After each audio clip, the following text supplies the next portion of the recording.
പൊതുജനങ്ങളുടെ പ്രശ്നങ്ങൾ പരിഹരിക്കുന്നതിനായി മന്ത്രിമാരുടെ നേതൃത്വത്തിൽ നടത്തുന്ന കരുതലും കൈത്താങ്ങും താലൂക്ക് തല പരാതി പരിഹാര അദാലത്തിന് മലപ്പുറം ജില്ലയിൽ തുടക്കമായി.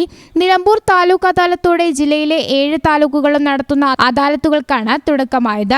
ജില്ലയുടെ ചുമതലയുള്ള മന്ത്രി വി അബ്ദുറഹ്മാൻ, മന്ത്രി PA മുഹമ്മദ് റിയാസ് എന്നിവരുടെ നേതൃത്വത്തിലാണ് അദാലത്ത്. നേരത്തെ ഓൺലൈനിലും താലൂക്ക് ഓഫീസ്, അക്ഷയ കേന്ദ്രങ്ങളിലും നൽകിയ പരാതികൾക്ക് പുറമെ പുതിയ പരാതികളും അദാലത്തിൽ സ്വീകരിക്കുന്നുണ്ട്. നേരത്തെ ലഭിച്ച പരാതികളിൽ ഉദ്യോഗസ്ഥരുടെ റിപ്പോർട്ടുകൾ പരിശോധിച്ച് മന്ത്രിമാർ യഥാസമയം തീരുമാനമെടുത്തു. പുതിയ പരാതികൾ ഉദ്യോഗസ്ഥ തലത്തിൽ പരിശോധിച്ച് 2 ആഴ്ചയ്ക്കകം തീർപ്പാക്കാൻ മന്ത്രിമാർ നിർദ്ദേശം നൽകി. ഭൂമി സംബന്ധമായ പോക്കുവരവ്, അതിർത്തി നിർണയം, അനധികൃത നിർമ്മാണം, ഭൂമി കൈയേറ്റം, അതിർത്തി തർക്കങ്ങളും വഴി തടസ്സപ്പെടുത്തലും, സർട്ടിഫിക്കറ്റുകൾ, ലൈസൻസുകൾ നൽകുന്നതിലെ കാലതാമസം നിരസിക്കൽ, കെട്ടിട നിർമ്മാണ ചട്ടങ്ങളുമായി ബന്ധപ്പെട്ടവ തുടങ്ങിയ വിഷയങ്ങളാണ് അദാലത്തുകളിൽ പരിഗണിക്കുന്നത്. കാട്ടുമുണ്ട തോട്ടത്തിൽ കൺവെൻഷൻ സെന്ററിൽ നടന്ന നിലമ്പൂർ താലൂക്ക് തല അദാലത്തിൽ മന്ത്രിമാരായ PA മുഹമ്മദ് റിയാസ്, B അബ്ദുറഹ്മാൻ എന്നിവർക്ക് പുറമെ PV Abdul Wahab MP, PK Basheer MLA, ജില്ലാ collector VR Vinod, Perinthalmanna sub collector Apoorva Tripathi, assistant collector VM Arya, ADM NM Merali, മറ്റ് ജില്ലാതല ഉദ്യോഗസ്ഥർ, താലൂക്ക് ഫീൽഡ് ലെവൽ ഓഫീസർമാർ തുടങ്ങിയവർ പങ്കെടുത്തു.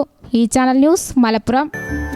Qatar golden diamonds, Calicut road, Valanchery main road, Tanalur.